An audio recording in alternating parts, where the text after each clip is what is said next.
Bueno, pues ya es momento de saludar a nuestro invitado. Hoy vuelve a los estudios de este Cyber After Work en Capital Radio. Juan Álvarez de Sotomayor, él es el jefe de la Unidad de Delitos Telemáticos de la Guardia Civil. ¿Nos escuchas, Juan? ¿Qué tal? Buenas tardes, bienvenido. Hola, buenas tardes. Escucho bien, no sé si vosotros me oís bien. Perfectamente, alto y claro, dispuestos a que nos expliques una nueva acción del Grupo de Delitos Telemáticos de la Guardia Civil, pero sobre todo, Juan, con la idea de conocer al adversario, conocer al ciberdelincuente, que como no sé si nos escuchabas antes a propósito de lo que había ocurrido con este grupo delictivo Lapsus, pues tiene unos perfiles que entiendo que cada vez van sorprendiendo y más, de los que los especialistas de las fuerzas y cuerpos de seguridad del Estado cada día vais aprendiendo, entiendo, ¿no? Pero antes de nada, si te parece, le voy a pedir a Pablo San Emeterio que nos sitúe con respecto a la operación, porque yo al principio decía que todo comenzó con la descarga un tanto inocente de una película en el sitio equivocado, en un entorno laboral, y terminó con la sustracción de millones de euros en criptomonedas. Pero me decía Pablo, no es exactamente así. Digo, bueno, yo entonces antes de liarla, Juan, antes de liarla y confundir más a los oyentes, le pido a Pablo que nos ubique, ¿no? en qué es lo que ocurrió y cómo, ahí Juan ya sí, por supuesto, empezasteis a trabajar. No, a ver, en este sentido, Eduardo, lo has dicho perfectamente. No, nada Aquí que objetar a lo que has dicho. Nos podemos rectificar unos a otros, Pablo, no hay ningún problema. El ataque, a ver, una de las cosas que yo creo que más llama la atención y que le vamos a preguntar a Juan, por supuesto, para que nos cuente, es ese punto de partida con la descarga de una película, de un torrent que le permite descargar luego una película. Recordar para nuestros oyentes, un fichero torrent es un fichero que te permite compartir películas con otras personas que usan ese mismo protocolo de compartición de ficheros, de las redes P2P, que muchas veces se habrá oído hablar por temas de piratería, por temas de comparticiones ilegales y similares. En este sentido, pues una persona de esta compañía se descargó una película y a partir de ahí es donde le infectaron el PC y debieron estar los malos estudiando la compañía durante varios meses hasta que pudieron empezar a dar los golpes que terminaron con el robo de criptomoneda. Pero bueno, que Juan nos cuente un poco más los detalles, que para eso le tenemos aquí, que nos cuente. Efectivamente. Pero, Pablo, empiezas casi por el final. Hasta que llegamos a eso... Es la prisa que tenemos, la prisa. Exactamente, ¿no? Es verdad. Pensar que las transferencias se hacen a finales de julio, 30-31 de julio, pilla a la empresa totalmente desprevenida y, claro, en un primer momento, lógicamente, ese momento de crisis, de shock, ¿vale? Rápidamente, muy importante, porque hemos tenido ahora otro caso reciente. Contar con una empresa especializada en ciberseguridad, que sepa manejar la situación desde el punto de vista tecnológico y que a lo mejor les da también un poco de confianza a la hora de manejar y de tranquilidad, porque al principio la situación fue muy, muy difícil. Y en particular en esta empresa, cuando se filtró la información de que habían sufrido este ciberataque donde se habían dado órdenes de transferencia de criptodivisas en redes sociales, bueno, fue tremenda la repercusión que tuvo en redes sociales y además muchísima gente acusó a la propia empresa de haber sido la responsable de las transferencias hacia direcciones de criptodivisas controladas de forma anónima por responsables de la empresa, ¿no? Porque parece ser que había conflictos en la gestión, ¿no? Pues eso, muy importante, contar con una empresa experta en ciberseguridad que empezó a manejar la situación, empezó ya a obtener los primeros indicadores de compromiso del incidente que nos llevaban de julio del año 2020 a enero del 2020. ¿Vale? Y ahí ya con investigación aparece, como dice Pablo, la famosa página web, que luego lo que nos ha contado la investigación un poco, y siempre os digo que nosotros no somos los que hacemos la atribución la tiene que hacer el juez. Nosotros lo que encontramos son evidencias, pruebas de convicción al juez. El juez es el que finalmente se convence y como tal es el que atribuye. Nosotros lo que hemos encontrado ha sido indicios que vinculan la descarga de ese troyano tipo RAT, en particular era, ya se me ha ido de la cabeza el que lo hemos hablado, el RAT que se utilizó, bueno, lo que quería contar era que es que el origen del torrent era que este grupo criminal que se dedicaba a actividades de dudosa legalidad en Internet alquilaba los servicios de la página web torrent para meter malware de tipo cryptojacking. O sea, ellos lo que en realidad trabajaban era mucho el malware cryptojacking para que cuando tú visitaras una página web de torrent, ¿vale?, pues tu ordenador participara del minado de criptodivisas. Pero en alguna de las películas la gente descargaba, de vez en cuando metían un RAR, ¿no? Que fue el caso de la persona que estaba obsesionada con las películas de los Avengers, y si recordáis justo fue la temporada cuando salió la última película, pues bueno, sabéis que se filtró una copia de dicha película, entonces todo el mundo estaba como loco por verla antes de tiempo de su estreno en el cine, y fue un poco el origen del incidente, ¿no? Pero también es muy curioso cómo desde el inicio de la infección hasta que se dan de alta, hasta que se dan las órdenes de transferencias, pues son 6 meses de infección de la empresa, ¿no? Entonces, nosotros hemos querido contarlo y hemos ido un poquito también por las distintas comms contándolo, pues porque en un primer momento todos los indicadores de compromiso nos hacían ver lo que todo el mundo ve siempre que hay un incidente, ¿no? Que son los rusos, que son los iraníes, que son los coreanos, porque lo que es las distintas fases de un ciberataque, aquí más o menos se cumplían todas desde un punto de vista de un APT. El único que no se cumplía era la fase inicial de reconocimiento, que en este caso era por la infección a través de una página web de torrent. Pero a su vez, había mucha gente que decía, estos son los APTs que han aprovechado las páginas web de torrent para incorporar un troyano, porque no era un troyano cualquiera tampoco. El nanocore, que se me había olvidado. El troyano nanocore, que no era un troyano tampoco muy normal, ¿no?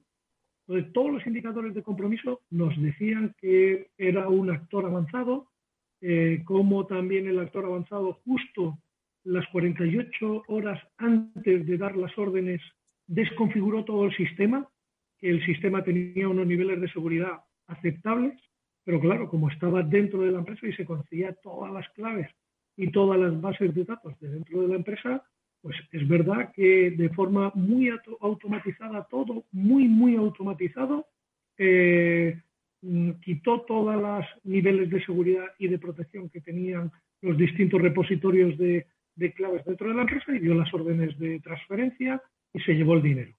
Y fijaros que hemos tardado desde finales de verano del 20 hasta finales del 21, noviembre del 21, que fue cuando hicimos las primeras actuaciones, y luego febrero del 22, donde hicimos las segundas, o sea que hemos tardado casi 2 años, un poco menos de 2 años, en resolver el incidente. Y para acabar, como también digo una cosa, cuando existe un incidente no solamente hay que contar con una empresa de experta, y la empresa experta no tiene que focalizarse solamente en el periodo del incidente y una serie de meses hacia atrás, sino el abanico tiene que ser muy amplio. En este caso, tuvimos la suerte de encontrar un error dentro de la trama del grupo organizado que había hecho el ataque, un error que cometió uno de ellos remontándonos a principios del 19. O sea, la evidencia que nos sirvió para poder identificar a todas las personas vinculadas con el incidente es una evidencia que obtuvimos de principios del año del 19, antes de la pandemia. Por eso es tan importante abrir el abanico de la visión, abrir esa visión muchísimo, porque a lo mejor puede que nos encontremos esos indicios que nos pueden servir de piedra angular o de piedra roseta para interpretar todo el ataque. Hay que abrirse muchas veces, ¿no? O sea que yo creo que en esta primera explicación que nos ha dado Juan Álvarez de Sotomayor, creo que hay muchas cosas muy significativas, ¿no? La primera de ellas es que, aunque seamos una compañía nativa digital, como es el mundo de las criptodivisas, es decir, que más digital no puede ser eso, no hay que presuponer una cultura digital y menos de seguridad a todos los que trabajamos en ello, porque es superior el poder de la afición a Marvel o a lo que sea que la propia razonabilidad sobre dónde estamos entrando en entornos empresariales. Es decir, estamos hablando de ingeniería social. 2, que por mucha seguridad que tú tengas, si de repente te has dejado una puerta trasera abierta, si entran dentro de tu castillo inexpugnable, ya no es inexpugnable, porque desde dentro se pueden ir pues derrumbando todas esas barreras, los fosos que tú tenías para proteger tu castillo. Y 3, y es esto último a lo que hacía referencia Juan, que esto hay, por supuesto, ataques de one shot para ver si picamos rápidamente, entramos, robamos y nos vamos, pero hay otros que se preparan y que empiezan a dar pistas con 2 años de antelación. ¿De acuerdo? Es que estamos asistiendo a verdaderas operaciones, ¿no? De carácter empresarial, delictivo, pero empresarial, ¿no? Entonces yo creo que esto, Juan, has puesto sobre la pista pues un modus operandi que deben entender todas las compañías, sean nativas digitales o sean, bueno, que al final pues tienen una infraestructura, ¿no? De su operatividad en el mundo digital, ¿no? Yo no sé qué os parece, yo he focalizado estos 3 puntos como claves para entender la nueva era de la ciberseguridad, ¿no? Y creo que te ha faltado a lo mejor uno, ¿no? Y con todo el respeto del mundo. Hombre, por supuesto. Que tú antes has dicho que sí cuando yo lo decía y a lo mejor te ha faltado el decir, aunque seas muy digital, para manejar esta situación necesitas una empresa experta en ciberseguridad. Eso está bien, sí. El asesoramiento experto es muy necesario, ya no solo para la defensa y en la preparación inicial, que son quizás las fases más olvidadas muchas veces por muchas organizaciones, como para estos momentos en los cuales pues ya estás sufriendo el incidente y ya te empieza a caer la gotita de sudor de que algo está pasando y que igual algo no está yendo todo lo bien que querrías. Y ahí sí que tienes claro que necesitas un experto, pero es que en las fases previas también necesitas un experto, igual que necesitas un experto para cuando detectes esas conexiones sospechosas, esos puntos sospechosos donde igual hay algo anómalo.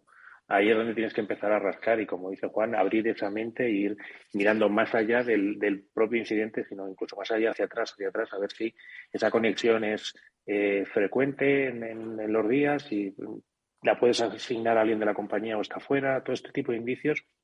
Y ese asesoramiento experto que indica Juan es lo más importante.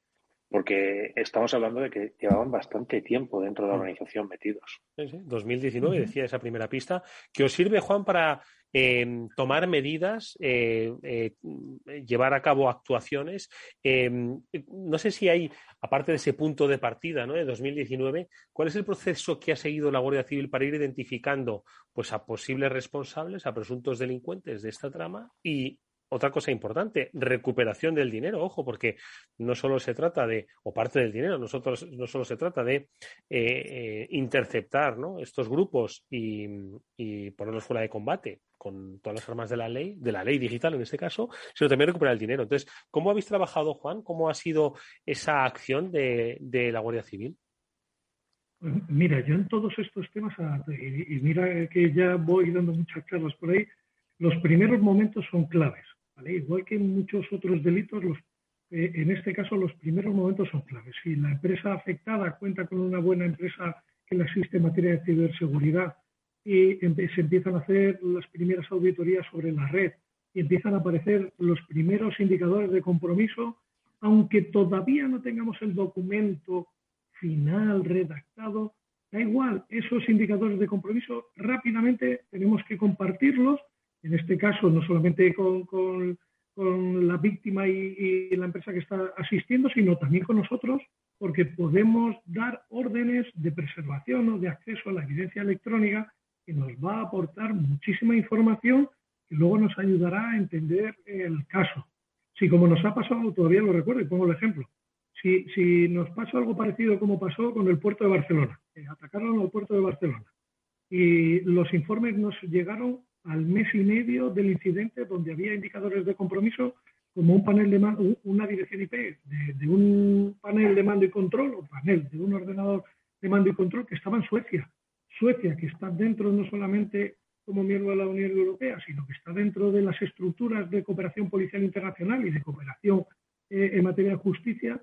Si esa IP la hubiéramos tenido en el momento que fue detectada, podríamos haber dado una orden para bloquear ese ordenador, preservarlo y que nadie lo toque a la espera de que llegue la comisión rogatoria y en 2 o 3 semanas podríamos tener el ordenador en España y podríamos hacerle otro forense, que no solo vamos a hacer solamente nosotros, que la empresa de ciberseguridad que está haciendo el incidente también podríamos compartir dicho servidor para poner en común toda esa información y poder no solamente resolver internamente, porque muchas veces, y lo sabéis bien, quedan puertas traseras abiertas que a lo mejor durante el forense o durante la investigación no se han detectado, ¿vale? Pero si compartimos toda esa información que nosotros tenemos la capacidad de recabar, pues seguro que podremos reconstruir el hecho y podremos, en algunos casos, si el delincuente ha cometido un error, pues poder llegar a detectar quién está detrás del incidente.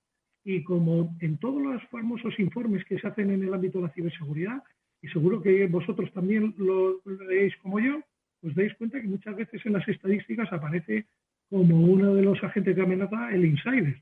Es que muchas veces es un trabajador interno tiene que ver con el incidente y no lo trabajamos porque ahora mismo está el relato de esos APTs, como vuelvo a decir, de Rusia, de Irán, de Corea del Norte, y parece que si no te ha tocado un APT de estos, tú no eres importante en esta vida de las empresas digitales, ¿no? Juan, muchísimas gracias por contarnos todo esto. Recuerdo hace unas semanas en la RUTEC, que lo estabas explicando también en la charla y todos los detalles de cómo habíais ido investigando, como nos estás contando ahora, ¿no? Algunas cosas, bueno, por fallos de los ciberdelincuentes, pero otras porque vosotros habéis ido encontrando muchas pistas y encajando, ¿no? Todo el puzzle, y me parece reseñable también lo que comentabais, que al final en la empresa estaban durante tantos meses con esas personas ahí metidas dentro y no se daban ni cuenta, y es tan importante que tengan ese asesoramiento de especialistas. ¿Qué dirías que ha sido lo más complicado de la investigación desde vuestro lado? ¿Y habéis tenido siempre la colaboración de la empresa en este caso para resolverlo? Imagino que eso será fundamental, ¿no?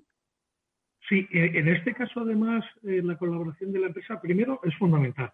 Y esa relación de confianza que siempre suelo deciros entre la empresa que gestiona el incidente, la víctima y nosotros es importantísima, es clave. Pero en este caso en particular contamos con la ayuda de la empresa para intervenir las criptodivisas.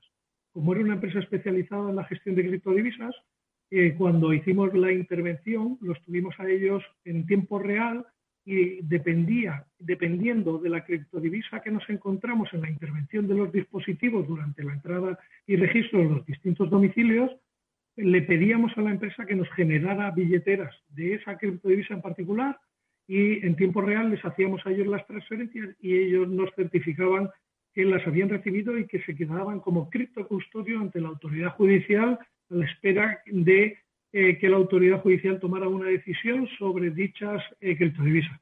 Como os podéis imaginar, en una organización como esta, o mejor dicho, en una estructura de personas vinculadas con hechos delictivos, las criptodivisas que nos encontramos fueron de lo más variopinto, y poco Bitcoin y poco Ethereum, pero sí que había muchos IVA y muchas otras criptodivisas que a lo mejor no son tan comunes. Entonces, para poder hacer esa intervención y esas transferencias de criptodivisas, pues contamos con en este caso, como yo creo como excepcionalidad, con la empresa que como se dedica a este tipo de servicios, pues nos facilitaron las labores de criptocustodia a disposición de la autoridad judicial. Y luego en todos estos tipos de incidentes, yo suelo decir, la investigación y unir toda la información es verdad que es complicado, porque por ejemplo aquí encontramos vinculados muchas direcciones de criptodivisas con el pago de servidores VPS que habían sido utilizados durante el ataque en un servidor de Alemania y de Holanda, ¿no? Y habíamos encontrado las direcciones que habían sido utilizadas para pagar, pero esas direcciones no estaban vinculadas con el hecho delictivo, ¿no? Entonces, una vez que procedemos a las intervenciones de todos los dispositivos, pues ahora ahí es donde empieza una labor, que es un poco la pregunta que hacías, Mónica, ahí empieza una labor muy ardua de todos esos flecos que hemos ido recogiendo durante la investigación, intentar buscar su relación con los dispositivos que hemos intervenido.